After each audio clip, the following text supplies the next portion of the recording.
Estábamos ayer, hoy vamos a dedicar este espacio para conversar un poco sobre, digamos, los términos del instructivo que armamos para el funcionamiento de los CBG y, por supuesto, obviamente, digamos, evacuar todas las consultas, todas las inquietudes que surjan ya más bien con lo que es la tarea concreta de los equipos y el desenvolvimiento cotidiano de cada uno de ustedes. Así que vamos arrancando, le vamos a dar la palabra a Nati, que nos va a presentar, digamos, el instructivo y va a ir comentando un poco qué es lo que se espera en la práctica de estos equipos. Bueno, gracias, Nico. En primer lugar, pido disculpas a las chicas que han estado agotadas con todo lo que hemos hablado antes, pero que, bueno, lamentablemente estos últimos días, bueno, era previsible que estuviéramos más a las corridas, así que en ese contexto pedirles un poquito de ánimo para estas 2 horitas que nos quedan de trabajo. A mí me gustaría, porque hay como irme un cachitín hacia atrás respecto de cuál es la lógica con la cual se pensó la intervención de los equipos de UIT. Ustedes, todos los que venimos de trabajar en la justicia de la ciudad, sabemos el rol habitual que ha tenido la UIT en el procesamiento de los casos.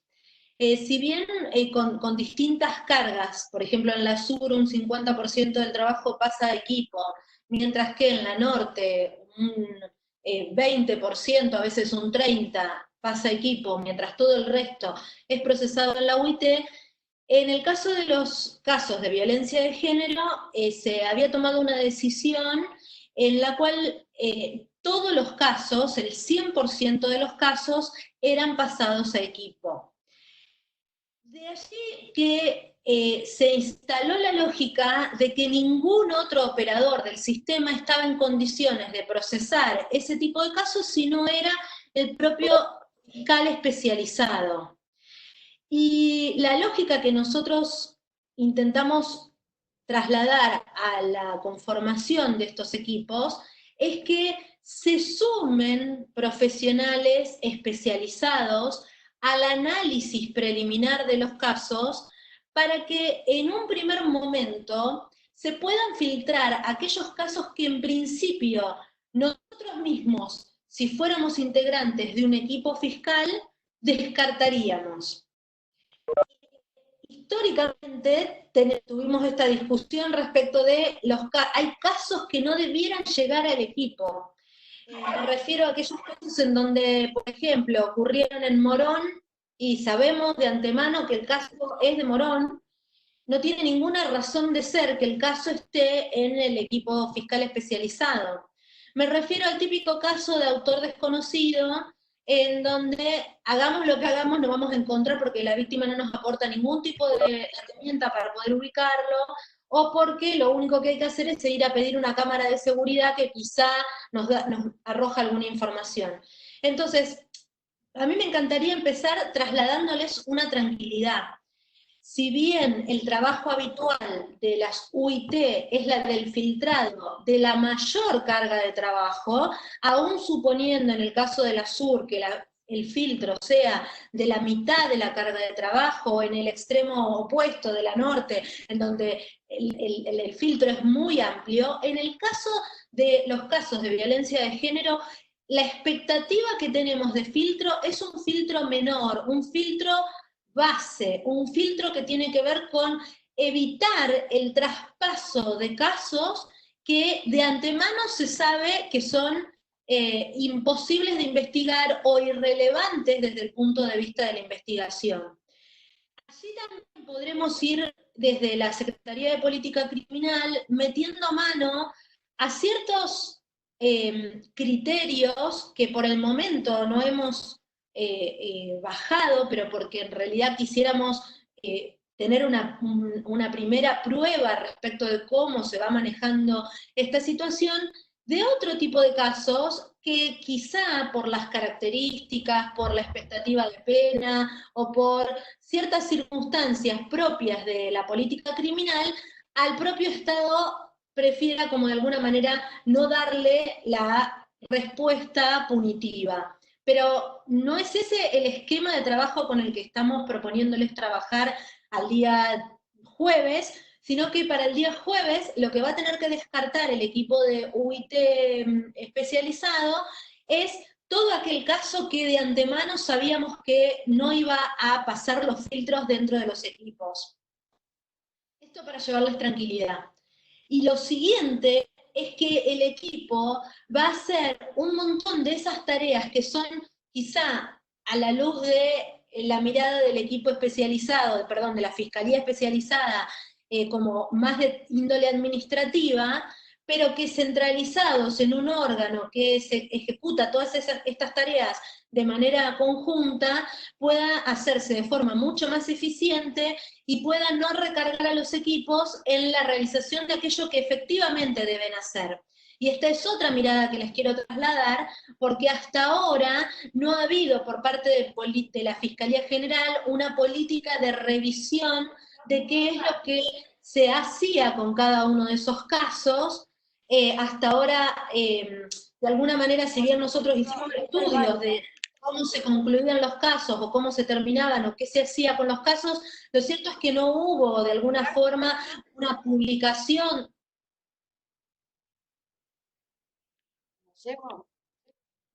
¿Nati? Sí. No, hay como un sonido de fondo que hace como súper difícil, no tuyo, sino de alguna de las personas. Les pedimos por favor que silencien los micrófonos. Apagar los micrófonos. Ahí creo que hay corto. Bien, perfecto.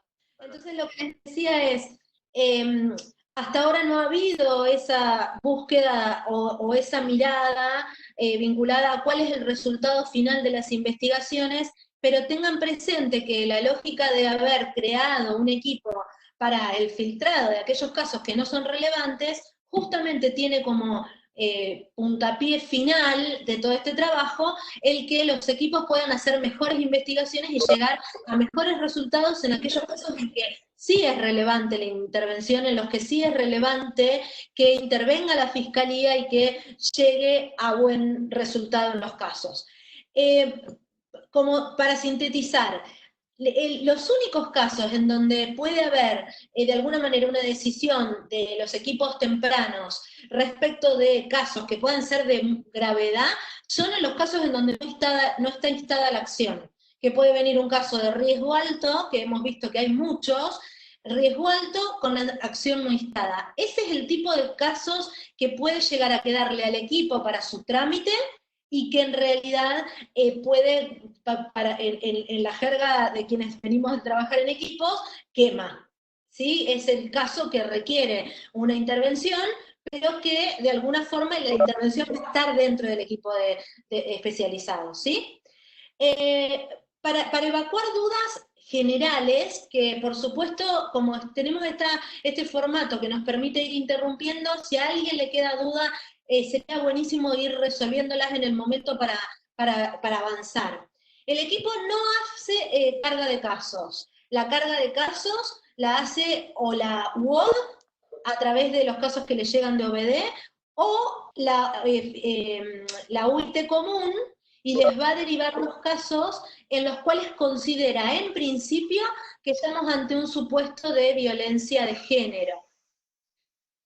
El acuerdo que hemos hecho internamente es que no, en principio, cuando hay una duda respecto de si el caso es VG o no lo es, la UIT común va a convocar a alguien especializado y le va a pedir que una apreciación respecto del caso y de acuerdo al criterio, porque como se trata del mismo fiscal coordinador, quien en última instancia es la cabeza que va a tomar la decisión, parece como bastante irracional que el caso vaya y venga entre su propio equipo, digamos. Va a ser todo su propio equipo y eventualmente alguien podrá tomar la decisión con un poco más de expertise respecto de si el caso debe catalogarse como de violencia de género o no. De allí que va a haber un perfil amplio para algunos profesionales, que esto lo va a decidir cada fiscal especializado, para justamente que sea ese profesional quien pueda ver todo lo que pasa, ¿sí? Y, ¿cómo? Ah, pensé que había... otra cuestión que generaba mucha duda tiene que ver con el plazo. El plazo máximo es de 15 días, salvo para autores NN. Pero la expectativa es que ese gran porcentaje del 75, supongamos que los que no tenemos riesgo también van a quedarnos a nosotros, pero que el gran porcentaje de casos que nos ingresa y que ya tiene definida la categoría de género y que corresponde a la investigación, pase al equipo de manera inmediata. Por eso en el instructivo pusimos que todas las medidas que emprenda el equipo especializado se hagan, digamos, se disparen por sistema, pero que el caso de todas formas pueda ser pasado al equipo, a la fiscalía especializada. La idea es que ustedes no hagan una acumulación de casos. Los casos con los que ustedes se queden son aquellos con los que tienen que hacer algo y trabajar, pero no aquellos que tengan que esperar resultados. Los resultados total los va a cargar la UTC y van a quedar visibles en el caso, de modo que cualquier cosa, cualquier información relativa a esos casos quedará disponible para el fiscal especializado. Las dos grandes cuestiones que tiene que tener en mente el equipo especializado es la de verificar si hay informe de riesgo y la de la medida de seguridad. Ya les voy a dar herramientas, vamos a hablar sobre las herramientas para establecer las medidas de seguridad. A mí me parece muy relevante marcarles una diferencia que en términos generales ni los propios profesionales de las oficinas de asistencia tienen bien claro, que tiene que ver con la diferencia entre lo que se llama el riesgo de que la víctima pueda ser víctima de nuevos hechos ilícitos o incluso de un femicidio, respecto de los indicadores de vulnerabilidad.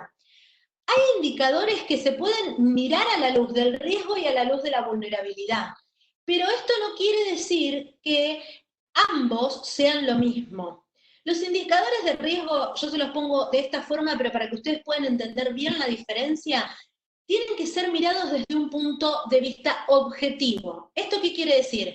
Que no tienen que ver con cómo impactó el suceso en la víctima, sino en qué capacidad real tiene ese suceso, por ejemplo, de volver a repetirse o de terminar en una lesión física o incluso en una agresión mayor. Así que para establecer el riesgo es fundamental tener una mirada respecto de cuál es el comportamiento del agresor. En el caso de lo que tiene que ver con, y ahora lo vamos a ver, con la vulnerabilidad guarda estricta relación con el impacto que el hecho tuvo en la persona, y por tanto la mirada tiene que ver con la subjetividad de la víctima. Así como en derecho penal hablamos de por eso yo les ponía acá ITER, habitualmente es el ITER criminae. En el caso de la victimología se habla de qué condicionamientos, qué indicadores, qué cuestiones de la propia personalidad de la víctima hacen que el hecho pueda ser más lesivo para unas personas que para otras. Y allí hay que meter otro elemento más que tiene que ver con aquellos factores que hacen a la predisposición de las propias víctimas a sufrir hechos de violencia y, por el otro lado, con factores protectorios de esa víctima.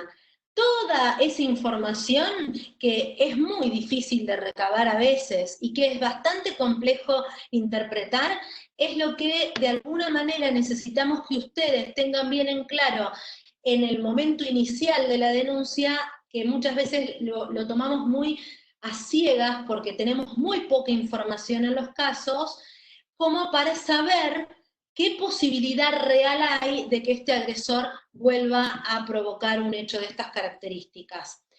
Les aclaro una cosa, estamos trabajando en un documento para unificar la forma de recepción de la denuncia, tanto en las SWODs propias, como con un formato muy similar al de la Oficina de Violencia Doméstica, bajo la lógica de que el fiscal, para poder tomar decisiones, necesariamente tiene que poder contar con esa información.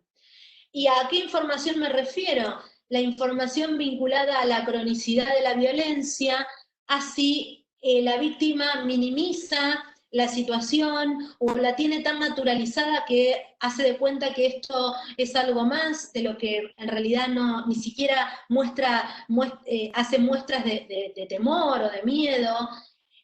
Por eso les decía esta diferencia entre lo que la víctima manifiesta, porque en términos generales, en la experiencia, una víctima que ha sufrido un único hecho, muchas veces muestra o hace manifestaciones de un temor muchísimo mayor que aquella víctima que es víctima crónica de violencia. ¿Y quién tiene riesgo de letalidad? La víctima crónica de violencia. Entonces, por eso es esta información que, si bien a ustedes les viene dada, a mí me parece que está mal que los equipos se basen pura y exclusivamente en un resultado final que se ve al final de cada informe de riesgo, que dice riesgo alto, riesgo medio, riesgo bajo, y que la decisión se tome sobre la base de esa conclusión final. Hay que poder revisar estas cuestiones porque muchas veces esta confusión entre vulnerabilidad y riesgo es lo que hace que, que los profesionales no puedan tener en claro la posible letalidad de la conducta del agresor cuando estamos ante una víctima. Por ejemplo, me pongo yo de ejemplo, que trabaja, que es profesional, que especialización, que de alguna manera no impresiona vulnerable. Entonces, les decía, la cronicidad de la violencia, la relación actual de la víctima con el victimario. Hay víctimas que toman la decisión de cortar con la relación y no vuelven a tener contacto con el agresor, entonces hay muchísimo menos posibilidades de que esa víctima sufra una agresión, porque no, ni siquiera va, por ejemplo, cambió de teléfono, cambió de dirección, se mudó de lugar, hizo un montón de acciones de autoprotección que garantizan que en principio esto no pueda ocurrir. Ahora, nadie tiene el diario del lunes, y esto todos los que trabajamos en violencia lo sabemos, pero sí tenemos que tener las herramientas para poder pensar las situaciones y para poder de alguna manera prever qué hacer frente a los casos. Como les decía, hay indicadores que son indicadores de riesgo y que también se pueden leer desde la vulnerabilidad, pero por ejemplo, si nosotros tenemos una víctima con antecedentes psiquiátricos, eso aumenta el riesgo. Si tenemos una víctima menor, porque es menor de edad, una niña o niño, o si tenemos una víctima embarazada, eso aumenta el riesgo. Pero, insisto, no tiene que ver con la mirada desde la subjetividad de la persona, sino con las circunstancias objetivas del caso. Otra herramienta que tenemos que estar mirando y que me parece muy importante es qué pasó con las intervenciones anteriores del Estado. ¿Qué ocurrió con las retractaciones que ha hecho la víctima y qué resultado obtuvo de esa situación? Porque eso puede darnos pie a nosotros a pensar si estamos ante una víctima que, de alguna manera, si mantiene su decisión de mantenerse alejada del agresor, pueda sufrir una situación de letalidad. Y aquí les traigo un montón de indicadores que nosotros en el instructivo les pusimos y que por supuesto no es un número cerrado, pero que de alguna manera los tiene que poder orientar respecto de en qué casos ustedes tienen que estar especialmente atentos. O por lo menos en qué casos ustedes no debieran pasar el caso a equipos sin haber tomado una medida de protección. Me refiero a los casos en donde hay utilización de armas de fuego por parte del agresor para ese hecho, o para hechos anteriores, cuando las amenazas son reiteradas, insisto, cuando la víctima minimiza los hechos y dice que esto es algo intrascendente, pero el contenido de la denuncia habla de un hecho de mucha gravedad, cuando otras veces el agresor no ha acatado las medidas, o en este caso concreto, pese a estar notificado, no ha acatado las medidas, cuando se detecta algún consumo problemático de sustancias, o cuando, producto de la denuncia, el agresor se profugó o desapareció para que no pueda ser habido por la justicia, cuando se sabe de la existencia de antecedentes penales en donde, por ejemplo, el agresor tuvo casos de violencia de género, o también cuando el agresor hizo uso de armas de fuego. Esto también es un indicador, ya lo van a ver, para el pedido de la ANMAC. Ahora, ¿se acuerdan que el otro día yo les explicaba respecto de los agresores cíclicos, que cuando empieza la víctima a prestar atención a un nuevo ser, es muy probable que se desencadenen los hechos de episodios de violencia física? Bueno, en ese tipo de supuestos es el típico caso en donde la posibilidad de letalidad es muy, muy alta, porque el agresor confirma de alguna forma en su psiquis la idea de abandono. La víctima tiene a alguien más respecto de quién ocuparse, y esto es un posible elemento a tener en cuenta respecto de la letalidad.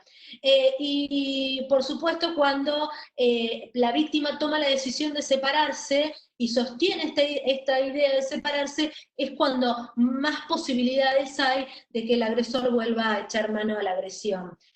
Tengan presente esto del año, que nosotros no lo pusimos en el instructivo porque no es cerrado el número, pero sí, si la agresión está dentro del año posterior a la separación, y si la agresión es una agresión de mayor intensidad que las registradas con anterioridad, tengan presente que es necesaria la medida de protección de manera inmediata. Y acá les marco la diferencia con la vulnerabilidad para insistir en que hay casos en los cuales las víctimas son altamente vulnerables, por ejemplo, por factores de índole personal, pero también por factores de índole social, como por ejemplo el bajo nivel educativo, o la falta de redes de contención, o porque la víctima tiene un carácter muy particular, inestabilidad emocional y mucha impulsividad, y una dependencia respecto del autor de los hechos, pero esa vulnerabilidad tiene estrictamente que ver con la capacidad de recuperación posterior a los hechos. La vulnerabilidad tiene que ver con cómo se encuentra la víctima al momento de los hechos para sobreponerse al hecho. No sé si queda duda sobre eso, pero hay que tener mucho cuidado con la mezcla entre el riesgo de que el hecho vuelva a producirse y de que se pueda provocar un hecho lesivo mayor respecto de aquellos indicadores que hablan de los condicionamientos que va a tener la víctima para afrontar esos hechos. Bien. Y aquí me gustaría retomar algunos conceptos que habíamos hablado el otro día, pero que a mí me parece que son determinantes a la hora de hacer esa evaluación. ¿Por qué? Porque si nosotros nos encontramos con víctimas que normalizan los hechos, que los tienen totalmente naturalizados, ¿qué quiere decir esto? Que cuentan el hecho como si le hubiera ocurrido a un tercero, o como si el hecho, por ahí nos está contando que la prendió fuego, y nos está contando como si hubiera dicho, prendí la pava para tomar mate. Eso que para nosotros puede ser algo que nos alarma, justamente debe ser una alarma, porque habla de la naturalización que esa víctima tiene de los hechos. La naturalización es bastante parecida a la minimización, pero la minimización tiene que ver con decir que el impacto del hecho no fue tan grande como el que efectivamente el hecho pudo haber tenido. A veces la víctima tiene mucho miedo a la reacción del agresor, a la imposibilidad de seguir subsistiendo si mantiene la denuncia, a que de alguna forma el sistema de justicia le devuelva que ella es la que tiene los problemas psicológicos o psiquiátricos, y entonces que el propio sistema de justicia le confirme la profecía que venía haciendo el agresor respecto de que ella está loca, o de que ella en realidad es quien trae los problemas al hogar. También tiene mucho que ver qué actuaciones ha tenido la fuerza de seguridad, y si bien cada vez más se ha trabajado en cuanto a la capacitación de los agentes, y me consta que cada vez más hay un trabajo de capacitación de los agentes de las fuerzas de seguridad, lo cierto es que muchas veces las intervenciones son francamente iatrogénicas. Incluso de los propios agentes del sistema de justicia, cuando la primera pregunta que hacen en una testimonial es: ¿y usted qué pretende? ¿Pretende mandar preso al agresor? Este tipo de intervenciones, obviamente, a donde conducen es a que la víctima sienta cada vez más condicionado su acceso a la justicia. Y les traigo, además, a colación, un montón de condicionamientos que tienen que ver con su propia persona, y no solo con lo que le devuelve el sistema, que tienen que ver con la afectación a los hijos, o porque ella misma es agresora de esos niños y niñas, o porque los niños y niñas son quienes visualizan permanentemente la violencia o la padecen, o el sentimiento de gran tristeza y culpa que sufre por el hecho de no haber podido ser ella quien resuelve la situación hacia el interior de su hogar y salir a peticionar que un tercero sea quien interviene en el caso. Todos estos condicionantes tienen que ser mirados, tienen que ser analizados por parte del equipo, y por eso insisto, si nos encontramos ante una víctima en la cual respecto de la cual detectamos todos estos indicadores, no se queden con la angustia de ser ustedes quienes van a resolver el caso, porque el caso debe pasar equipo y debe tener una intervención especializada. Nosotros, uy, se me corrió toda la filmina, perdón. Me había tomado el trabajo de ponerle negrito en donde estaba blanquito y quedó todo feísimo. Nosotros les proponemos ciertas herramientas respecto de qué no hacer, pero esto, qué no hacer, tiene que ver con la práctica. Y yo puedo haber tenido experiencias prácticas y probablemente cada una de ustedes haya tenido experiencias prácticas que podrían trasladar ahora esta charla, y por supuesto que todas son válidas, y por supuesto que cada caso requiere de una mirada que van a tener que ustedes dar y que desde este lugar no vamos a poder ayudar. Pero tengan presente que cuando estamos ante víctimas con afectaciones psiquiátricas, lo preferible es adoptar la medida adecuada para las características de la infracción penal ante la que estamos. Nos cansamos de ver casos en donde, por ejemplo, la víctima era una denunciante compulsiva, y en cada jurisdicción todas hemos tenido este tipo de supuestos, que nos hace perder credibilidad respecto de las fuerzas de seguridad, porque habitualmente estas víctimas con afectaciones psiquiátricas quizá nos presentan un caso de una relevancia muy menor o de una relevancia casi rayana con la tipicidad, pero que debido al nivel de demanda o debido a las características de la víctima, insisto, de vulnerabilidad de la víctima, terminamos cayendo en una medida de seguridad que a lo único que conduce es a que el equipo vaya perdiendo credibilidad respecto de las fuerzas de seguridad. Todos los que venimos de trabajar en este tipo de casos sabemos que las fuerzas de seguridad suelen ser resistentes a intervenir en este tipo de episodios. Si además los recargamos con intervenciones que no tienen ninguna relevancia o que de alguna manera lo único que hacen es hacerlos perder el objetivo de ocuparse de lo realmente importante, a lo único que conduce es a que le dejen de prestar atención a lo realmente importante. Esta misma lógica y este mismo paradigma es el que ustedes tienen que tener presente para la adopción de una medida extrema, como puede ser la de poner una consigna. Y también me permito decir respecto de la entrega de botones antipánico. Tuvimos una época en la cual la entrega de botones antipánico era la medida habitual, la medida más común, la medida que de alguna manera tenía a mano en la justicia civil, y que si no la había otorgado la justicia civil, la otorgaba la justicia penal. Lo razonable es que el botón antipánico, que es una consigna móvil que garantiza la integridad de la víctima, se otorgue en aquellos casos en donde realmente las circunstancias lo ameritan. Estamos cansados de ver, y de hecho durante la cuarentena se recuperaron 600 botones antipánico, justamente porque las víctimas directamente lo apagan. Es decir, se les otorgó la medida, pero era una medida que no tenía ninguna razón de ser, no era pertinente. Entonces, hablando con coordinadores de la UIT previo a la puesta en funcionamiento de estos equipos, algo que nos marcaban mucho desde las coordinaciones de UIT era de cómo se había establecido como estándar que a todos los casos había que ponerle una medida. Y esto es incorrecto. Hay que poner medida en aquel caso en el cual realmente es pertinente la medida.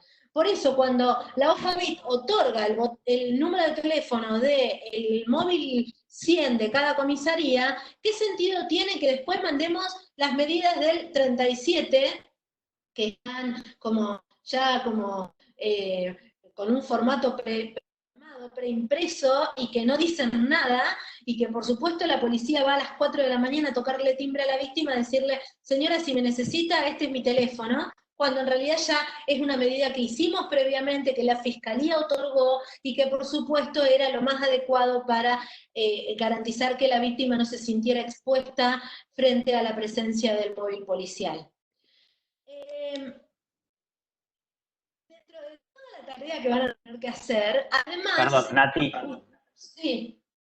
Una aclaración ahí entre paréntesis un poco por el contexto que estamos atravesando. Si bien, digamos, el criterio que nosotros planteamos en el instructivo, perdón, y que pretendemos que se implemente por parte de los equipos es el del uso racional de los recursos, no quería dejar pasar, digamos, que justamente debido a este contexto de pandemia, digamos, y de aislamiento y de confinamiento social, estamos, digamos, por firmar un convenio conjuntamente con la Procuración General de la Nación y con el gobierno de la ciudad, con el Ministerio de Justicia y Seguridad, para que en este contexto se privilegie, en caso de tener que adoptar medidas, el uso de los dispositivos electrónicos. Porque como sabemos, digamos, los efectivos policiales están mayormente destinados a lo que es el control, ¿no?, de estas medidas digamos, tomadas a raíz de la pandemia. En consecuencia, hay menos disponibilidad de efectivos y lo que nos piden desde el Ministerio de Justicia y Seguridad de la ciudad es que cuando tengamos que adoptar medidas de protección, privilegiemos el uso de los dispositivos electrónicos. No quería dejar pasar la oportunidad para señalarlo, más allá de que todavía el convenio está cursando, digamos, los procedimientos correspondientes para su aprobación, es algo que estamos promoviendo. Nat, ¿te puedo hacer una consulta? Sí, sí, claro. ¿Qué pasa cuando la víctima no quiere el botón? Uno hizo la evaluación y, bueno, es una medida que procede en el caso y se lo propones y la víctima te dice que no quiere. ¿Hasta dónde podemos llegar en ese caso o hasta dónde va la responsabilidad que tenemos como Estado de protegerla y cómo lo vinculamos con la voluntad de ella de que tiene la capacidad de decir si quiere o no quiere alguna medida de protección? La verdad es que ahí, Clarisa, hiper pertinente tu pregunta. Nosotros lo que sugerimos, pero por justamente garantizar de alguna manera la intervención del equipo y para hacer digamos, la mejor intervención posible o dejar a salvo la responsabilidad eventualmente del fiscal coordinador, es dejar una constancia en relación a eso, pero a mí me parece que en este tipo de cuestiones la voluntad de la víctima debe ser atendida de manera irrestricta. ¿Qué quiero decir con esto? Yo no puedo imponer a la víctima una medida de protección, porque obviamente la medida de protección está destinada a, por ejemplo, en el caso del botón, a garantizar que ella lo accione, de modo que si ella justamente nos está manifestando que no lo quiere, es porque de antemano ha tomado una decisión de que no pretende utilizar el mecanismo. Quizá ahí lo que conviene es reforzar la intervención de OFABIT y requerir a OFABIT que la asesore en cuanto a los mecanismos de autoprotección, de autocuidado, que en términos generales la propia OFABIT hace habitualmente, por ejemplo, en relación a el cambio de teléfono celular. Nosotros hemos pasado por una etapa en la cual hemos colocado a la víctima como un objeto de tutela, voy a decirlo bien cruelmente para que lo podamos entender. La pretensión es que empecemos a corrernos de esta lógica de nosotros avasallamos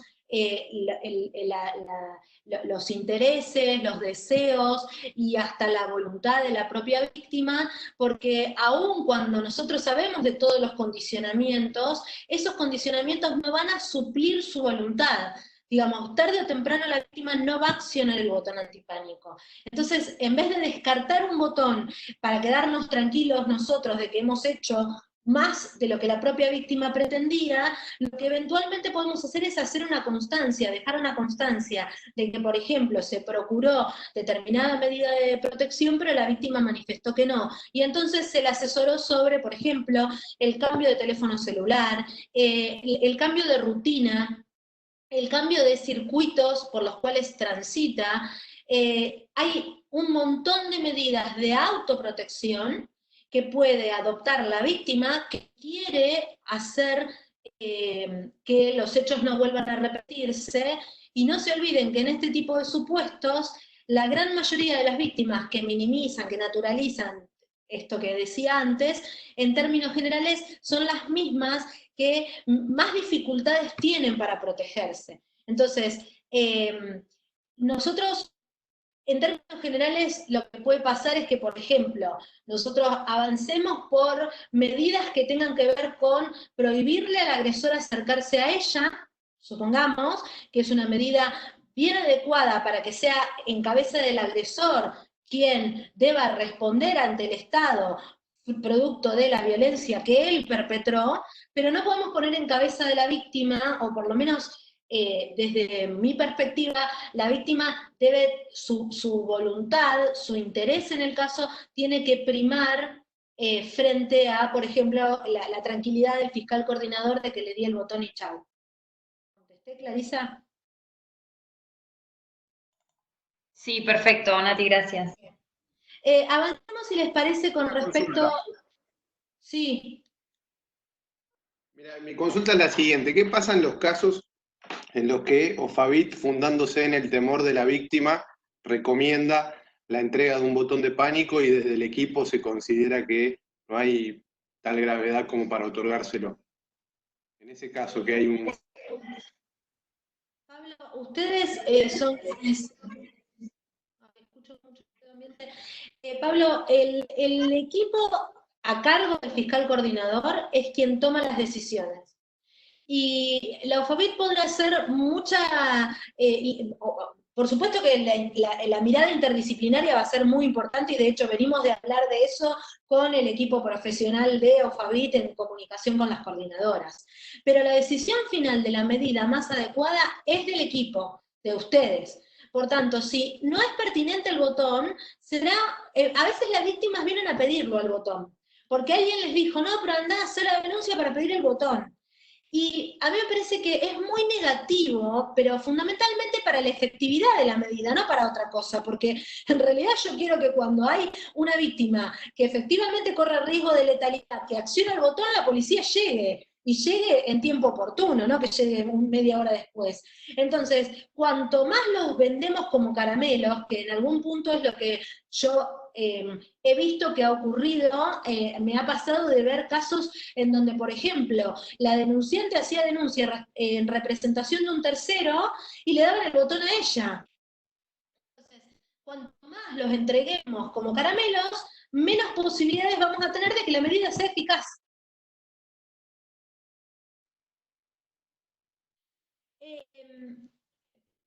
¿Hay alguna otra pregunta vinculada al tema de medidas de seguridad? Bien. Les decía, la otra gran tarea que van a tener es la de la clasificación de casos. Y ahí hay como mucho trabajo por hacer. Nosotros vamos a estar disponibles para ustedes. Cada caso es un mundo, y la información que nos aportan en los casos es como muy difícil a veces de tener en claro si estamos ante un supuesto donde hubo un abuso de poder por parte del agresor o no, pero de alguna forma hay ciertos supuestos que se pueden zanjar sobre la base de la información que ya Nico les había dado el otro día y que yo retomo, que tiene que ver con la simetría de poder. ¿Se acuerdan que el otro día yo les decía? Entonces, si nos encontramos con la lógica de que frente al uso de fuerza o la amenaza del uso de fuerza estamos ante un supuesto de violencia de género, entonces todos los casos de robo, cuando nos hagan el traspaso de los robos, van a ser nuestros. O en realidad, todas las amenazas de un varón contra una mujer van a ser violencia de género. No es esa la lógica que nosotros creemos correcta y no es esa la mirada que se pretende de parte de los equipos. Nosotros estamos trabajando en una resolución que en realidad el trabajo lo hicimos y ahora está sometido a estudio por parte de nuestros jefes, pero nosotros hicimos toda una gran clasificación de casos sobre la base de entender que hay casos que tienen que tener una mirada de género. Esto quiere decir que tiene que haber un análisis de la situación de esa persona víctima a la luz de la teoría de género, con perspectiva de género, pero que no requieren de la intervención de un equipo especializado. Vuelvo al ejemplo último, que para mí es como el ejemplo de este tipo de supuestos. Es obvio que si un propietario desaloja por la fuerza a su inquilina, porque ésta no le pagó, lo que está haciendo es haciendo abuso de su condición de propietario y de dueño de varón respecto de ella que es mujer. Ahora, la pregunta siguiente que nos debemos hacer es si esa misma conducta no hubiera sido bastante similar para el caso de que quien hubiera estado viviendo en ese lugar era un varón. Seguro que la repercusión de ese hecho ilícito respecto de la víctima, y ahí vuelvo a la idea de la vulnerabilidad de la que hablábamos, va a tener distinta repercusión, pero eso no quiere decir que deba analizar esa repercusión sea el equipo especializado. Nosotros les vamos a proponer el hacer como un modelo para aquellos casos en los cuales ustedes detecten que estamos ante un caso que debe tener una mirada de género, que merece una mirada de género, pero que porque no advierten esta asimetría de poder en distintos aspectos, puede intervenir y puede ser analizado por parte de un equipo común. Esto lo hemos visto miles de veces y lo hemos dialogado un montón de veces con distintas integrantes de los equipos especializados, por ejemplo, lo que tiene que ver con las usurpaciones. Claro que repercute distinto respecto de una mujer que tiene a cargo 4 hijos, un episodio en el cual, por ejemplo, es privada de su vivienda. Por supuesto que hay una repercusión distinta. Ahora, la forma de investigar el caso requiere de la especialización que se prevé en los equipos de violencia y realmente, en términos generales, la forma de investigar va a ser idéntica a la que hubieran hecho en un equipo común, pero en la cual se requiere la mirada de género. Y la mirada de género es obligatoria para todo el Poder Judicial. A partir de la ley Micaela no hay ninguna duda de que todas y todos los profesionales que integramos el Poder Judicial de la ciudad debemos mirar los casos con perspectiva de género.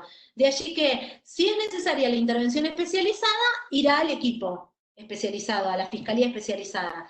Y si el tipo de caso requiere una mirada de género, pero puede ir a un equipo común, ustedes darán cuenta de esa situación. Nosotros les damos herramientas para poder saber si estamos ante una relación asimétrica de poder.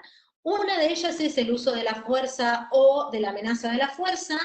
La otra es el control de los recursos propios de la víctima, la asignación de roles o de distinta afectación a los roles sociales de la propia víctima, o incluso distintas cuestiones vinculadas a la forma en la que se relaciona con el exterior, desde que no tiene contacto con su familia, hasta que no puede salir sola a la calle, o no puede ir al médico. Esos son indicadores que hablan de una relación asimétrica de poder y una negación de la libertad de la propia víctima, y obviamente esto también tiene relación con la utilización de ciertos estereotipos, en los cuales muchas veces se cae en hechos de la calle, por ejemplo, cuando hay una agresión respecto de una mujer por las características físicas o por la forma en la que va vestida, y eso era como muy habitual que pasara de manera automática a los equipos especializados, pero la forma de investigación de ese tipo de casos es idéntica a la que se puede hacer con cualquier otra agresión en la vía pública, solo que requiere de la mirada de género. ¿En qué sentido? En poder reconocer que se la está discriminando por razón de su género.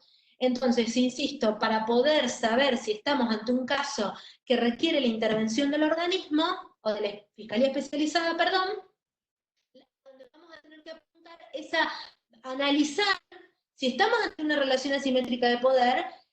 A veces un único indicador es suficiente para que estemos ante una relación asimétrica de poder, y a veces, en otros casos, aún dándose, por ejemplo, insisto, el uso de la fuerza, no estamos ante un supuesto que requiera una intervención especializada. ¿Qué se les pide desde el instructivo en cuanto a la verificación de medidas cautelares? Hago una aclaración que la puse primero, pero solo porque en realidad fue una de las consultas que nos hicieron. No se pretende que el equipo especializado haga una verificación de antecedentes penales del agresor. Eso ustedes saben, se hace por otros mecanismos y en otro contexto, de modo que obviamente eso no se hace en el primer momento preliminar del ingreso de los casos. Sí se hace una verificación en sede civil, si es que la hay, de anteriores intervenciones o de la intervención concomitante con la denuncia que nos ingresa, y en todo caso de lo que nos vamos a tener que atender es a si la notificación del hecho se hizo o no. Afortunadamente, la pandemia no solo nos trae aislamiento y algunas consecuencias en cuanto a la intervención, sino también nos trae beneficios, porque la justicia civil ahora se dio cuenta que, como no quiere ir a labrar los oficios y a dárselos en mano a las víctimas, los envía en formato digital a las comisarías y los envía a ella en forma directa. De modo que espero que ese mecanismo perdure en el tiempo, finalizada la pandemia, porque obviamente es un mecanismo muchísimo más ágil y que hace que la víctima no tenga que estar polulando por las distintas oficinas llevando un escrito que el propio juzgado puede diligenciar de la manera más ágil posible. Nosotros aquí les colocamos esta lógica de la intervención coordinada, porque muchas veces va a ser la propia OFABIT quien les aporte información respecto de si hubo o no medida de seguridad por parte de la justicia civil y qué manifiesta la víctima en relación a ello. Y en el propio instructivo les damos precisiones respecto de que la causa debe ser remitida a los equipos con la información de qué antecedentes hay en ese caso, tanto civiles como penales. Esto quiere decir que tienen que haber pedido la causa y tener la causa formato digital, por ejemplo, para poder mandarlo. No, una certificación significa dar cuenta de que estamos, por ejemplo, que hay una causa en Morón, en tal fiscalía, en tal juzgado, que está, por ejemplo, archivada y que el número de causa es tal. Con esa información, igual en el instructivo está previsto qué información ustedes tienen que tener y pasarla a los equipos. Les voy a dar una muy buena noticia, que en realidad todavía no es letra, pero ya está en proceso de serlo. El instructivo tiene como aspiraciones muy interesantes, porque nosotros, una de las cosas que nos manifestaba la gente de UIT, que les pasaba permanentemente en relación a la catalogación de los casos BG, no BG, era la discusión eterna que se generaba o se gestionaba en los equipos, y había fiscales con un criterio hiper amplio respecto de qué es violencia de género, y otros con un criterio hiper cerrado de qué es violencia de género. Entonces se generaban unos cuellos de botella, porque los fiscales con criterio amplio, para ellos todo era violencia de género. Si encima estaba a cargo de la coordinación de la UIT, era el doble del problema, y a la vez los equipos con criterios hipercerrados devolvían todo a UIT. Nosotros previmos en el instructivo, y ustedes habrán tenido oportunidad de verlo, que no va a ser viable la discusión respecto de si estamos ante un supuesto de violencia de género o no con los equipos de violencia. De modo que si hay un equipo, si hay una fiscalía, tengo que sacarme la idea del equipo porque si no mezclo ambos equipos, pero no, nos quedó instalado esta cosa de Garabano de equipo de fiscalía. Si hay una fiscalía que considera que el caso no es VG, lo que va a tener que hacer es remitirlo al equipo común. Y en todo caso, el fiscal del equipo común trabar la cuestión de competencia en Fiscalía de Cámara. Pero los equipos especializados no pueden discutirse en cuanto a la calificación de violencia de género o no. Por eso el trabajo es sumamente importante y van a tener que trabajar mucho en cuanto a los criterios, tratar de establecer criterios que sean uniformes y que de alguna manera se repitan en el tiempo. Si van a decidir que determinados casos no ingresan en ciertos supuestos, entonces traten de mantenerlo para que el equipo de alguna forma no pierda credibilidad. Vuelvo a esa palabra, a mí me parece como muy importante de alguna forma generar el respeto de los otros operadores, porque cuanto más clara sea la directiva y más clara sea la forma de trabajo, mucho más posibilidades hay de ser previsibles. Y cuanto más previsibles somos, entonces menos posibilidades de discusión vamos a generar. Continúo. Con respecto al tema de la identificación de los autores, aquí lo relevante es que no corre el plazo de los 15 días y que hemos previsto, díganme por favor si en esto estoy equivocada, porque intenté en algún punto, o intentamos en algún punto encontrar qué elementos debieran estar presentes para hablar de agresor identificado. Y entonces nosotros pusimos nombre, apellido y algún otro dato, como puede ser el domicilio, a veces lo tenemos, a veces no, puede ser el DNI, puede ser el número de teléfono, puede ser el lugar físico en donde reside, aunque no tengamos la dirección exacta, pero sea posible identificarlo enviando, por ejemplo, una comisión al lugar. Entonces, cualquier otro dato que permita la identificación del agresor es autor individualizado. Todo lo demás queda por fuera de eso. Para tranquilidad de los equipos, el número de casos que están en estas condiciones, que son VG, son mínimos, mínimos. Les digo el 0,3% de los casos. Es decir, es un número absolutamente irrelevante de casos para la tranquilidad de los equipos, porque estos casos sí van a necesitar de alguna manera el desarrollo de algún tipo de tarea, porque ustedes no van a poder quedarse con el caso, tratar de identificarlo y, por ejemplo, la cámara de seguridad que esclarece el hecho, dejarla correr, porque obviamente ustedes saben que es prueba que se pierde. Entonces, cuando estamos ante este tipo de supuestos de autores no individualizados, insisto, es muy menor el número, sí van a tener que disponer alguna otra medida que para quien viene de UIT no es distinto de lo que se hace habitualmente desde UIT, porque justamente desde UIT se trata de aportar información para saber si estamos ante un caso investigable o no, y para quienes venimos o quienes hemos trabajado en equipos especializados, sabemos que sin esa mínima tarea no vamos a poder avanzar. Respecto del informe de la ANMAC, también está la duda de si es en todos los casos. Obvio que no es en todos los casos, es solo en aquellos casos en los cuales, por parte de la información que nos suministra la propia víctima, incluso información que pudo haber aportado otra persona al proceso, antecedentes que den cuenta de que el agresor ha agredido a la víctima, o que ha usado armas de fuego para cometer otro tipo de ilícito, es decir, tiene disponible armas de fuego, o amenaza en el contenido con la tenencia de un arma, o con la adquisición de un arma para perpetrar ese hecho, en cualquiera de esos supuestos vamos a requerir el informe del ANMAC, ¿sí? Sobre las lesiones, Antes de esto, las lesiones, puede ser que el caso venga con las lesiones no certificadas, pero que la víctima haya tomado la decisión de que no va a ir a certificarse las lesiones.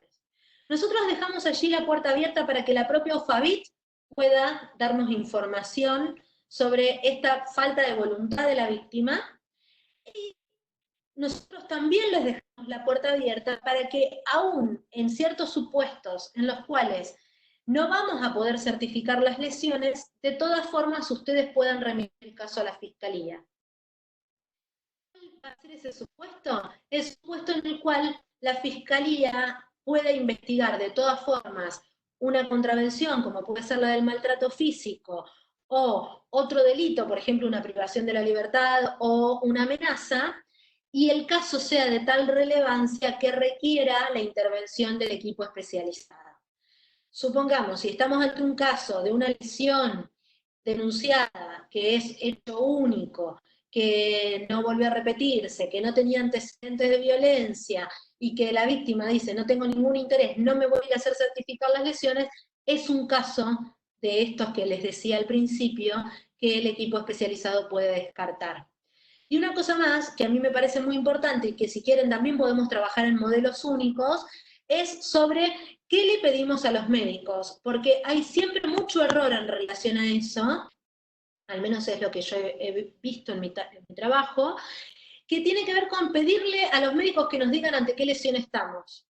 Y esto es muy relevante porque nosotros, por el protocolo de femicidios, que es el protocolo latinoamericano de femicidios, al cual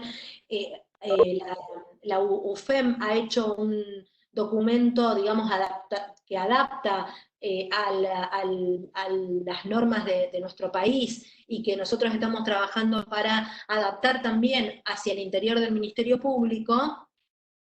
La realidad es que, según este reglamento, cuando nosotros estamos ante unas lesiones, este protocolo, este modelo de investigación, cuando nosotros estamos ante unas lesiones, nosotros tenemos que primero pensar que esto pudo haber sido una tentativa de femicidio. Entonces, nosotros nos encontramos con lesiones que, por ejemplo, sean de carácter leve, porque no pusieron, no provocaron una incapacidad laborativa de más de un mes. Sin embargo, vamos a tener que mirar a dónde fueron las lesiones, cómo fueron las lesiones, de qué manera se produjeron esas lesiones, porque eso nos puede brindar información a nosotros sobre en qué contexto se produjeron y cuál era la intención del autor a la hora de producir esas lesiones. Y hemos tenido casos, Cintia es testigo de ello, hemos tenido casos en los cuales las características del hecho nos hicieron pensar que estábamos ante un supuesto en el cual el agresor, de haber podido, hubiera provocado lesiones letales. Y lo circunstancial en el momento fue que las lesiones no alcanzaron a tocar un órgano vital, pero estaban muy cerca de haberlo hecho, o por las propias maniobras defensivas de la víctima, las maniobras no fueron, no permitieron que la acción del agresor pase a mayores. ¿Se entiende? Entonces nosotros no podemos pedirle a los médicos que nos digan qué tipo de lesión es. Nosotros lo que le podemos decir es que nos describa. Ay, perdónenme que no me di cuenta que había desenchufado la computadora, a ver si se me apaga. Que describa ante qué tipo de lesión podemos estar, ¿sí?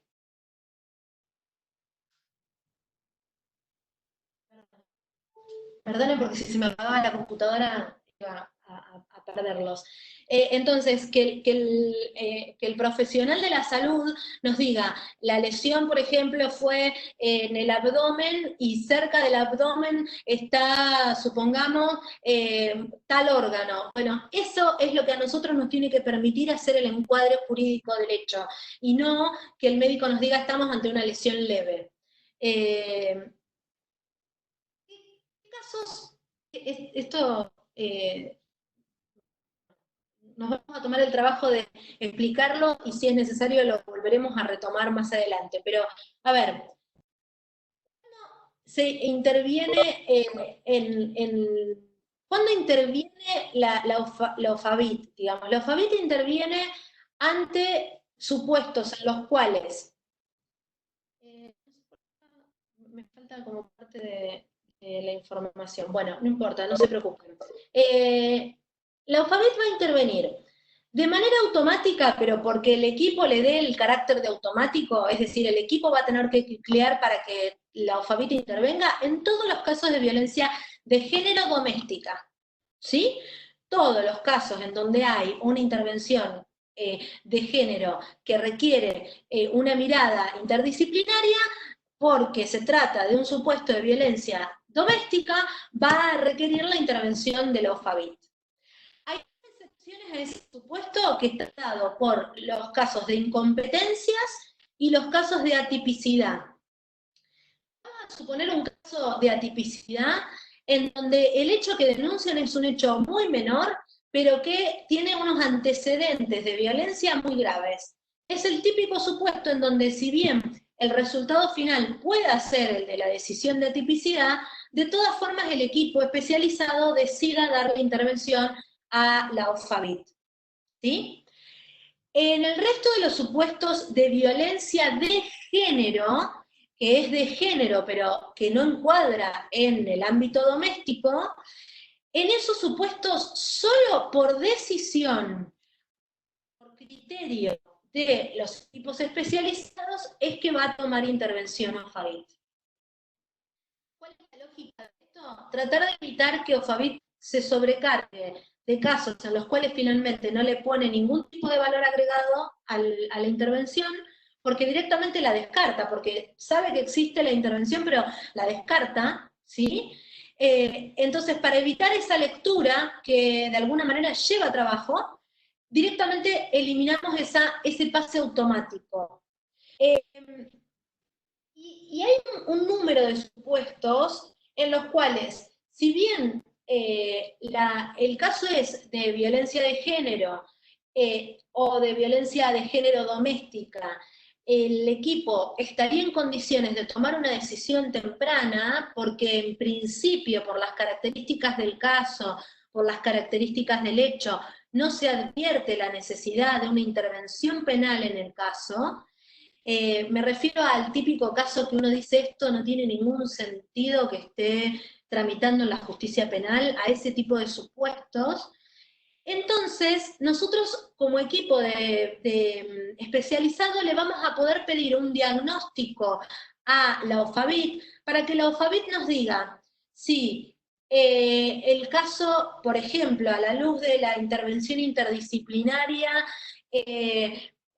requiere de algún tipo de medida adicional, si cuál fue el grado de acatamiento que tuvo el agresor respecto de las medidas adoptadas en sede civil, si producto de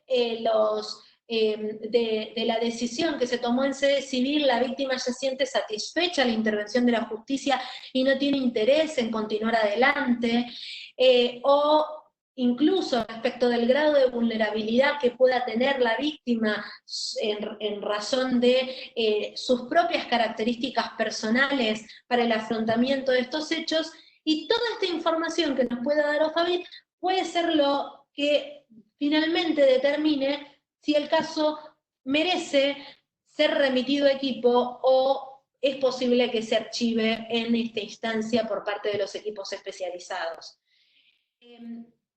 Es un supuesto distinto, tanto de las incompetencias como de las atipicidades, y es una intervención que hace el propio equipo especializado. Por eso la aclaración, porque es a los fines de realizar un diagnóstico que hasta ahora OFABIT no venía produciendo.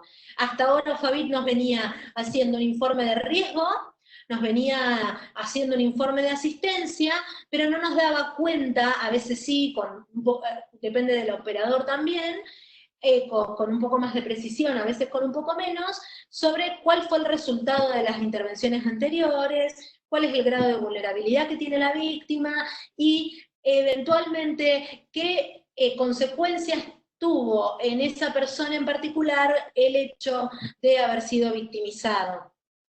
¿Todo esto por qué? Porque nos encontramos con supuestos de casos en los cuales, si bien son de acción pública, como puede ser la típica amenaza, lo cierto es que las características del caso dan cuenta de un hecho que en principio, desde nuestra lectura, puede ser menor, pero que nosotros no queremos que se descarte, como se viene descartando a la actualidad, porque esto hay que decirlo, hoy esos casos se descartan sin ningún tipo de intervención previa. Nosotros lo que pretendemos es una intervención interdisciplinaria, una mirada interdisciplinaria que nos diga si estamos ante una víctima que minimizó el hecho, pero que tiene un grado de vulnerabilidad extremo, o si estamos ante un hecho que en realidad con la medida cautelar civil fue resuelto. Sí que les decía que otras intervenciones posibles de OFABIT son en los casos de evaluación de riesgo. Tengan presente que la evaluación de riesgo solo se efectúa en casos de violencia doméstica, violencia de género doméstica, no en el resto de los supuestos. Cuando es necesario evaluar el caso, pero estamos ante un supuesto de un caso prescripto, cuando es necesario saber si se repitieron esos hechos, para justamente saber si hay algo a investigar o no. Ahí tuvimos una gran discusión respecto de quién es la persona o el organismo o el ámbito más adecuado para hacer esa intervención. Nosotros creemos que la mirada interdisciplinaria debe privilegiarse en esta etapa temprana del proceso para que muchas veces puede ser que el caso no tenga relevancia penal porque, por ejemplo, está prescripto, pero de todas formas es necesaria la intervención, supongamos, para la recuperación del trauma. Y entonces es fundamental que un psicólogo derive a esa víctima a la realización de un tratamiento psicológico. Por eso es más importante para nosotros que esa mirada la haga el equipo interdisciplinario. Nosotros en el instructivo previmos una forma de intervención de OFABIT para justamente darles herramientas a ustedes respecto de si van a poder tomar una decisión temprana de archivo o no, y a la vez vamos a darles o a proponerles la confección de una herramienta para la remisión de los casos cuando ustedes interpretan, o en realidad el fiscal coordinador interpreta, que aún cuando el caso no está instado, de todas formas es necesaria la intervención penal. Estos indicadores que ustedes ven acá, que nosotros se los pusimos en el instructivo, son indicadores que la jurisprudencia internacional ha aportado a ciertos casos en los cuales, pese a que la víctima manifestaba que no quería la intervención estatal, lo cierto es que las características del hecho, por su gravedad, los daños que sufrió la propia víctima o incluso algún tercero como puede ser los niños, niñas y adolescentes que residen en esa misma vivienda, la utilización de armas por parte del atacante o que hubiera una planificación previa del ataque o la posible reiteración de hechos de violencia, una serie de herramientas para que ustedes, si están ante un episodio en el cual no ha habido instancia de la acción, de todas formas puedan remitir el caso a la Fiscalía Especializada, con un mínimo dictamen del fiscal coordinador que diga que a su criterio, aun cuando el caso no se ha instado, de todas formas se encuentran los elementos suficientes para continuar con la investigación de acuerdo con el 72 del Código Penal. Yo acá les pongo muy marcado en el último renglón de esta filmina, si los sucesos ocurrieron en la vía pública o en un ámbito público. Esto por dos cuestiones. Una, porque es muchísimo más fácil para el fiscal buscar prueba objetiva ajena a la víctima, y dos, porque si el autor, el agresor, cometió el hecho en la vía pública es porque el nivel de letalidad posible de ese agresor es muchísimo más elevado. Cuando trasciende el ámbito privado, la agresión en general es porque el agresor no tiene ningún freno, no tiene ninguna capacidad de control, y entonces la posible letalidad de su conducta futura es muchísimo más alta. Nos pedían también que les indicáramos cuáles van a ser los criterios para medir a los equipos especializados. Ahí yo les pongo cuáles son los criterios, lo que obviamente UIT ya viene haciendo y que Sabri, por ejemplo, conoce bien por su trabajo anterior, que tiene que ver con el promedio de pases a fiscalías. Esto va a ser diferente entre, por ejemplo, las intervenciones de la este y la sur, porque, por ejemplo, en la Fiscalía Sur ingresa un alto caudal de casos catalogados como de riesgo alto o de movida. Entonces, es muy probable que ese promedio de pases varíe entre una UIT y otra. Por supuesto, vamos a medir la cantidad de casos archivados por falta de prueba, por criterio de oportunidad, por atipicidad, por incompetencia, por falta de instancia, y vamos a pedirles especialmente que tengan registro de aquellos casos que se dan en este supuesto que yo les contaba recién.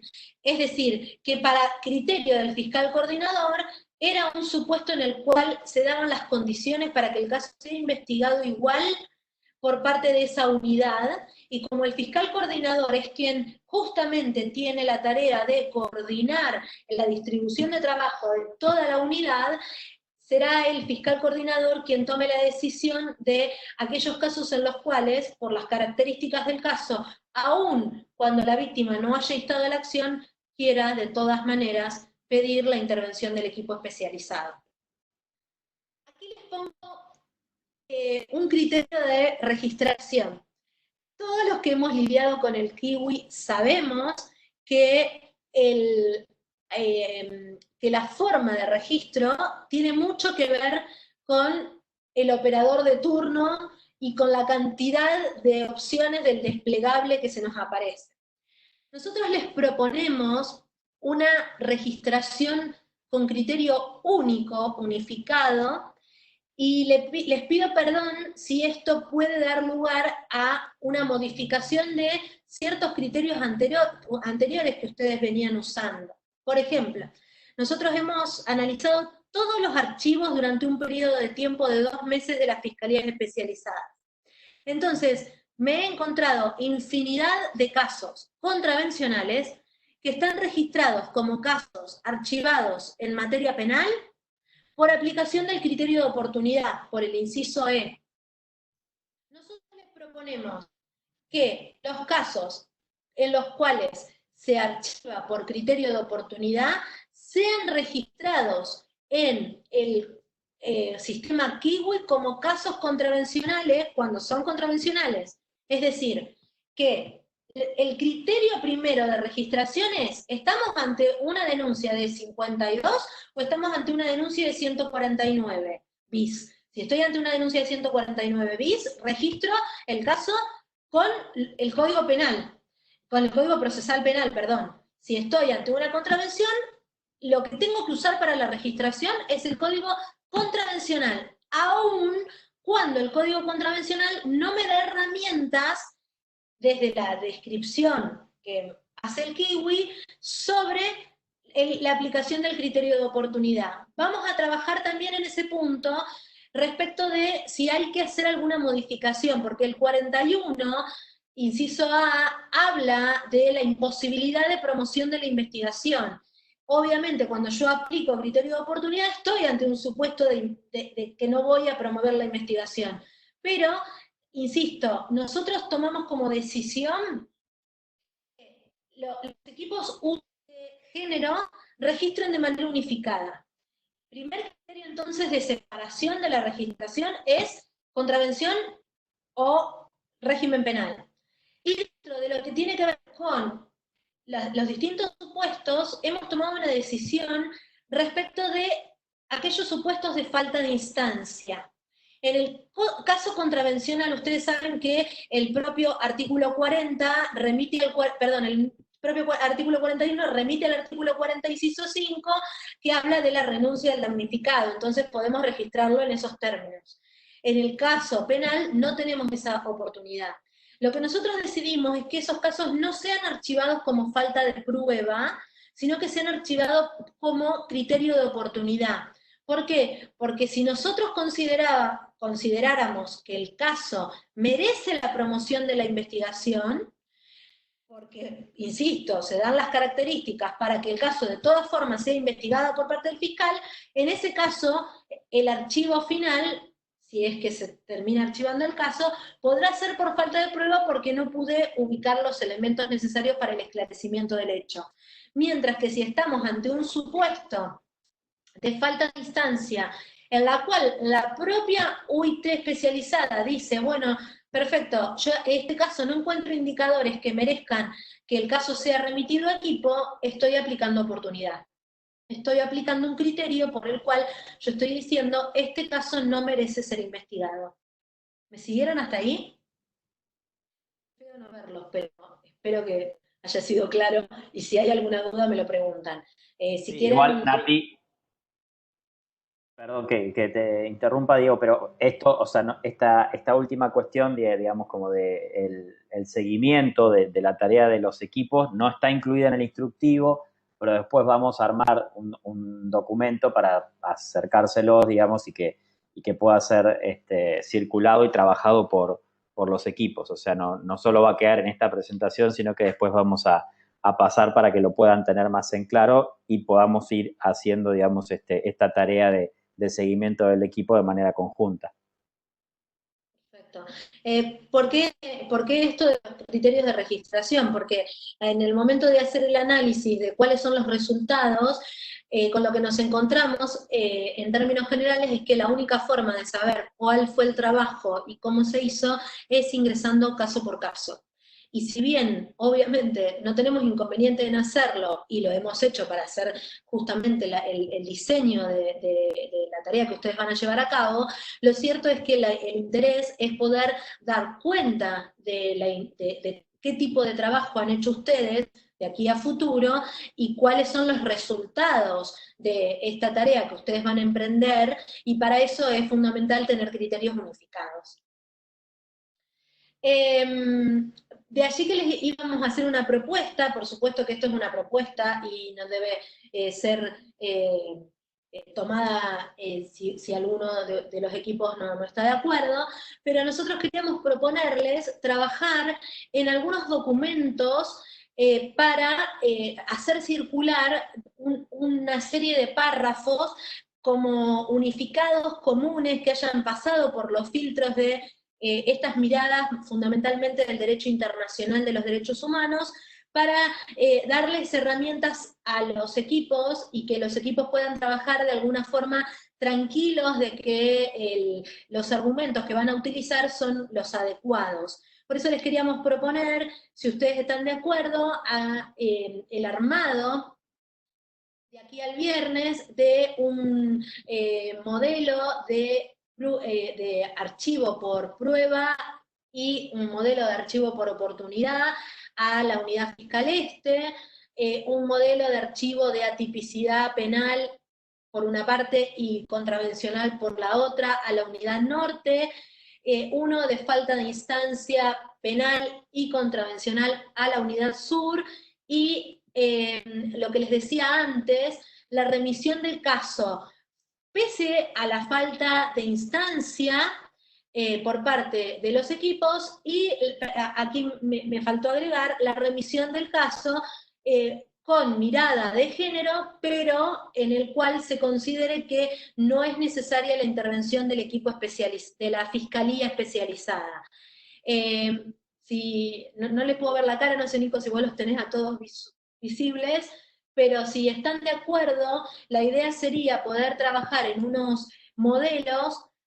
Por supuesto que la descripción del hecho, ustedes saben, habitualmente la UIT archiva con bastante poca explicación los casos. En los casos de género vamos a necesitar un poquitito más de aclaración, y para eso nos parece muy importante, por ejemplo, trabajar en documentos que hablen, supongamos, del archivo por falta de prueba, pero que no cargue las tintas respecto de la víctima. Una cosa que a mí realmente me ha alarmado de manera, digamos, terrible, es cómo el criterio de archivo de los casos se funda básicamente en que la llamé a la víctima, le mandé un mensajito y como no me contestó, decidí archivarlo.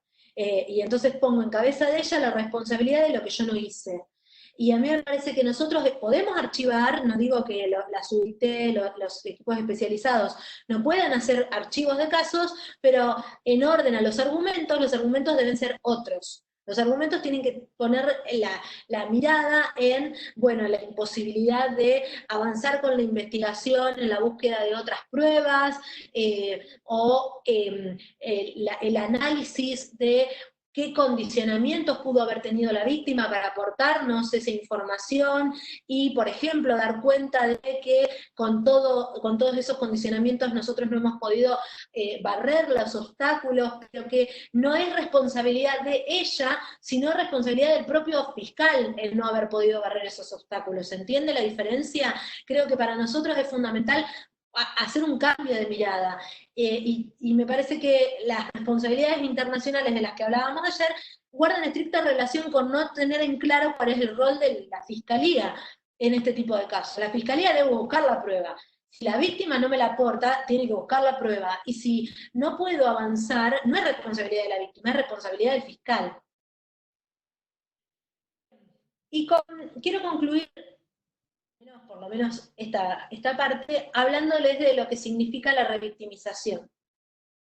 ¿Por qué? Porque estoy como bastante habituada a ver cómo se tergiversa el concepto de lo que implica revictimizar a una mujer al solo efecto de liberarnos de la circunstancia de tener que entrevistarla. Hay veces que la víctima necesita hablar, quiere hablar y necesita que nosotros le pongamos el oído. Y eso no significa que estemos revictimizándola. La Corte Interamericana tiene dicho que la revictimización es la reexperimentación de la experiencia traumática. Si yo tengo que tomarle declaración a una víctima y le tengo que decir, bueno, pero él, ¿por qué te hizo esto? ¿Y cómo te lo hizo? Si yo tengo que hacer esa tarea, obviamente que voy a estar haciendo que la víctima reexperimente eso que ya ha vivido.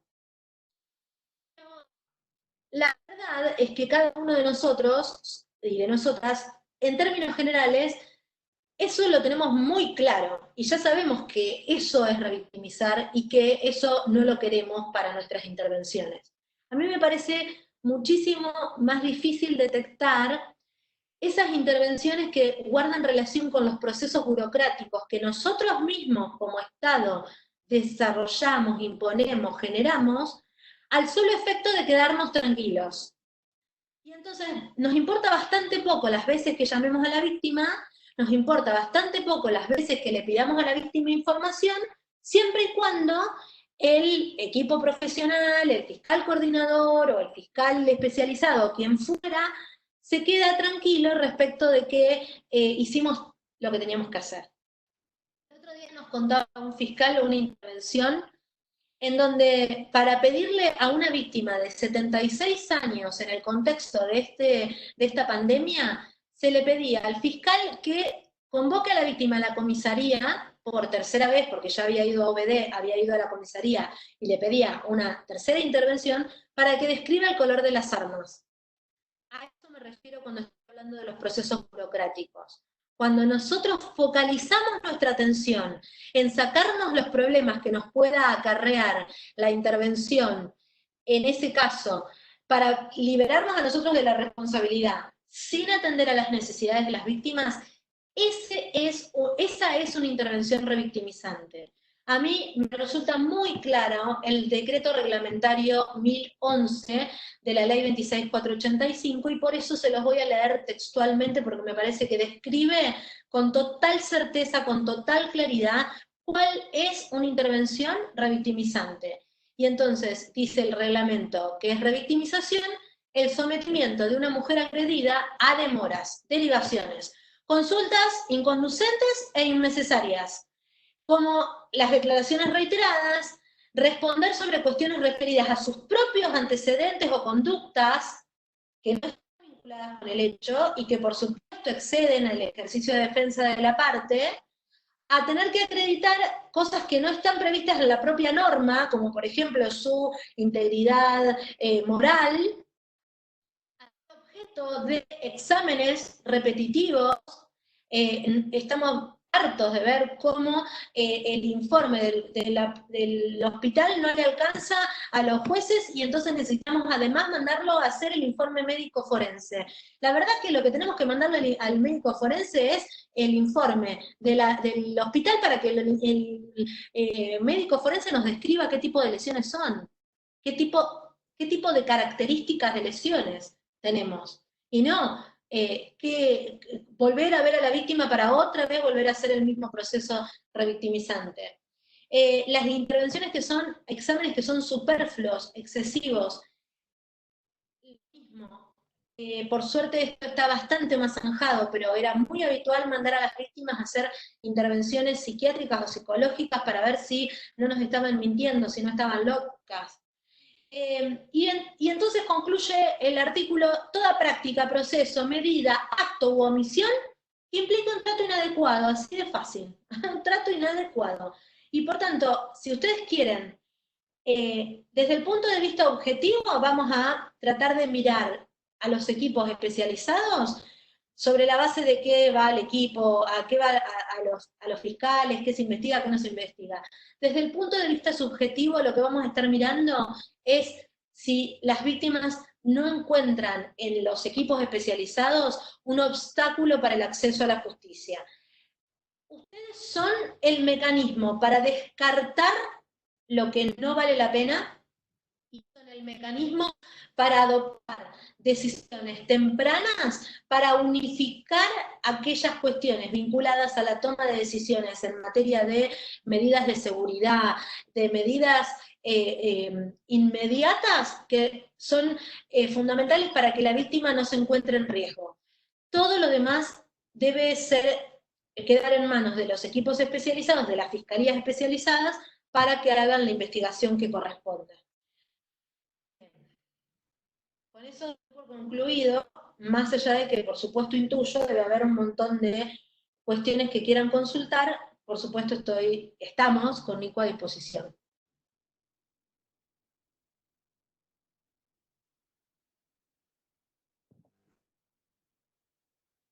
Nati, yo quiero hacer una pregunta.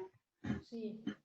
Respecto, hoy cuando vimos lo del botón antipánico anterior, estaba lo de los allanamientos. Lo de los allanamientos, o me parece, o que hablamos si había amenazas con armas. En ese caso, la orden de allanamiento o la solicitud de allanamiento, ¿nosotros como equipo o vemos la urgencia, digamos, del caso? ¿Qué criterio se adoptaría ahí?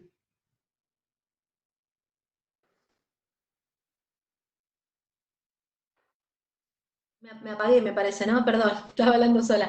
No, decía que en ese caso el instructivo es clarísimo en cuanto a que aún cuando no está determinada el riesgo, el caso va a equipo. Las medidas de investigación, salvo en el supuesto de los casos NN, el resto de las tareas de investigación está a cargo de las fiscalías especializadas. Ustedes no hacen tareas de investigación. Si le preparan el caso, si dan las herramientas, preparan el caso para que el equipo pueda tomar las medidas, pero quien toma las medidas es la Fiscalía.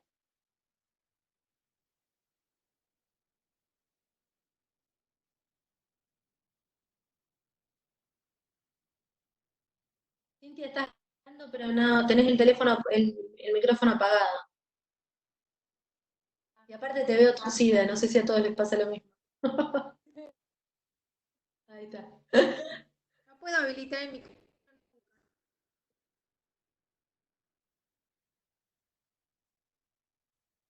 No la escuchamos. ¿Estás hablando?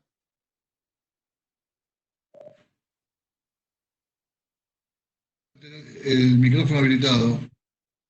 Ahora. Sí. Sí, te escuchamos perfecto. Yo lo sin habilitar. No, lo que decía es que justamente si se dispusiera un allanamiento y habría que detener a la persona, es ideal que el fiscal Acércate más al micrófono. y adopte el secuestro de los efectos o las cosas que sean necesarias para la causa. Por eso también me parece que nosotros hacer esa medida sería extralimitarnos. Está bien que No, sea ni limitado. hablar. No, por eso tanta aclaración al principio, porque si no pareciera que en algún punto el equipo viene a suplir la tarea del fiscal. De hecho, el otro día lo hablábamos con Gilla también sobre el tema de la consulta de los casos en investigación o que van a venir de comisaría para ser investigados. Ustedes no se transformaron en reemplazo de los equipos. Los equipos, perdón, uso la palabra equipo y no debo eliminarla de mi cabeza, perdónenme, porque no son reemplazo de los fiscales especializados. La idea de los equipos de violencia justamente tiene que ver con uniformar la forma de abordaje inicial de los casos y descartar aquellos casos que no son pertinentes para los equipos de violencia. Pero los casos que son pertinentes y que requieren, por ejemplo, un allanamiento, que requieren medidas más proactivas porque el caso así lo amerita, son casos que van a equipo. A mí la duda que me genera es que, bueno, del instructivo más o menos está explicado, pero igual, puede pasar, que ahora viene el turno, en mi caso, el 1 de mayo con Barcia.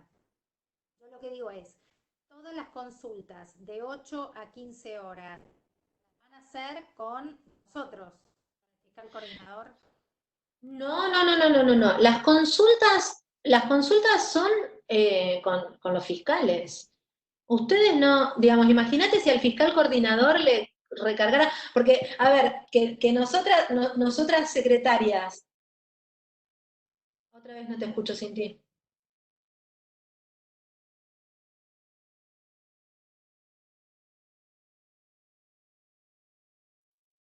Otra vez no se te escucha, pero lo que yo te decía es esto, que nosotras secretarias hayamos estado acostumbradas a, en los casos de violencia, contestarle consulta a la UIT común respecto de qué medidas tomar. Esto tenía que ver con que se suponía que dentro de las UIT no había profesionales especializados, más allá de que esto podía ser falso, porque había un montón de gente que venía sabiendo de violencia, a veces más que los propios equipos de las fiscalías especializadas. Pero la lógica de que hoy los equipos sean equipos especializados es para que la intervención la hagan los propios equipos. ¿Y a qué se refiere? La consulta no es la consulta de los casos que llama a comisaría para tomar, por ejemplo, tómele declaración a la víctima, saque fotos, mándela al médico. No, esas consultas que el otro día me preguntaba Gigi, y yo le digo, no, esas consultas no tienen que ver con ustedes. Ustedes son una UIT. Una UIT es quien va a procesar los casos en forma temprana, el día que les ingresan los casos. ¿Qué consultas ustedes sí van a tener que evacuar eventualmente con los fiscales? Yo intuyo, por ejemplo, vos vas a trabajar con Fede te va a dar sus lineamientos de qué quiere para los casos, y vos vas a saber qué quiere, por ejemplo, si se encuentra con un supuesto en el cual una víctima le pasó X, X y X cosas. Entonces él te va a decir, no, yo acá voy a querer que vos le des el botón, o yo acá voy a querer que vos mandes a la policía a hacer tal cosa, o acá voy a querer que vos no hagas nada. Esa directiva que nosotras históricamente hemos hecho respecto de cada caso, lo vas a volver a repetir vos en tu equipo, porque vos sos el equipo especializado. Por tanto, ni vos vas a tener que llamar a otro, ni otro va a tener que llamarte a vos para tomar temperamento. Insisto, de lo que se trata, vos, no sé si han tenido todos esta situación, pero a nosotros nos ha pasado históricamente que como la orden era que la UIT no podía poner medidas de seguridad si no hablaba con los equipos especializados, lo que terminaba pasando era que estábamos horas, pero horas, literal horas, recibiendo la lectura de los informes de riesgo para tomar decisión respecto de qué medida era la más adecuada. Toda esa tarea que era nefasta para todos, porque tanto para el operador de la UIT como para el operador del equipo especializado era algo que le generaba un desgaste innecesario, queda eliminado. Queda pendiente la posibilidad de que vos, como equipo especializado de la UIT, tengas que hacer consulta en algún caso, porque, por ejemplo, Fede no te haya bajado línea, porque supongamos, es un caso muy raro, muy sui generis, muy que no se da todos los días, y en ese supuesto vos digas, no, pará, yo para tomar una decisión, por ejemplo, de poner una consigna, quiero el aval del fiscal especializado. Entonces ahí vas a tener que llamarlo a García.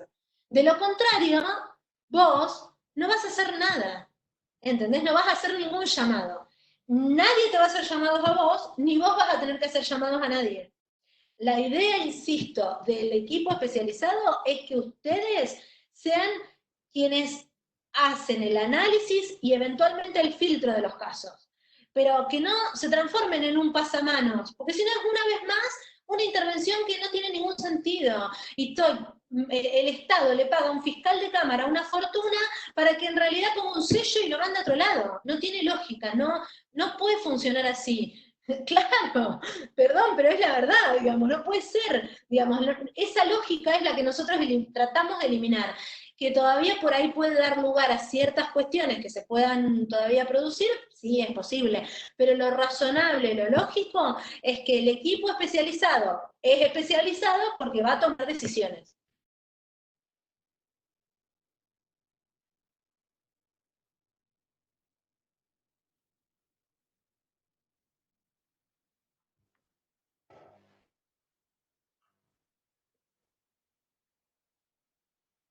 Una aclaración porque ahí estaban algunos de los chicos pidiendo los PowerPoint, se los vamos a enviar a las coordinadoras para que luego se los puedan reenviar a todos y todas y que tengan esa información también disponible, más allá de los documentos que vayamos trabajando y que también luego les vayamos acercando.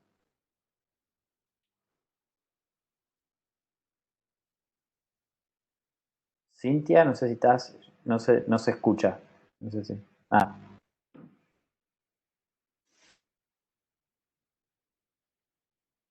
Bueno, si no, obviamente que van a ir surgiendo mil dudas, pero también como les dijimos ayer, los canales de comunicación están abiertos, así que nos pueden acercar, digamos, cualquier consulta. No obstante, igual vamos a seguir trabajando con las 4 coordinadoras, digamos, las dudas que puedan tener en relación con el funcionamiento de los equipos. Así que vamos a tratar de ir solucionando todo lo que, sí, entre todos, y respondiendo todo lo que se pueda antes del jueves y luego, vamos después con las inquietudes que vayan surgiendo en la práctica en concreto.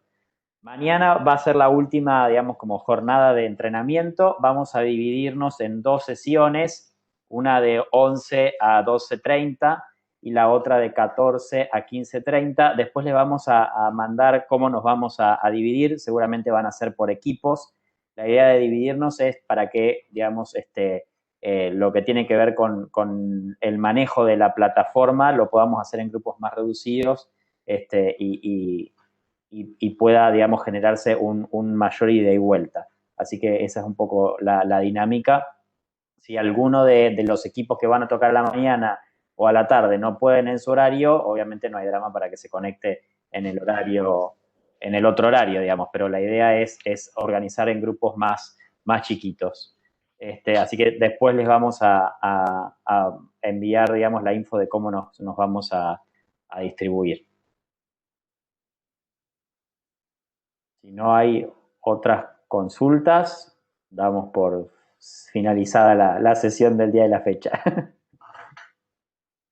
¿Parece? Bueno. Gracias a las coordinadoras que pobres están a tiempo completo, agotadas, me imagino, sin haber comido, así que muchas gracias, gracias de verdad por la participación y ojalá que todo sea con un gran éxito. Mañana igual nos volvemos a ver. Bárbaro. Hasta mañana entonces para todos.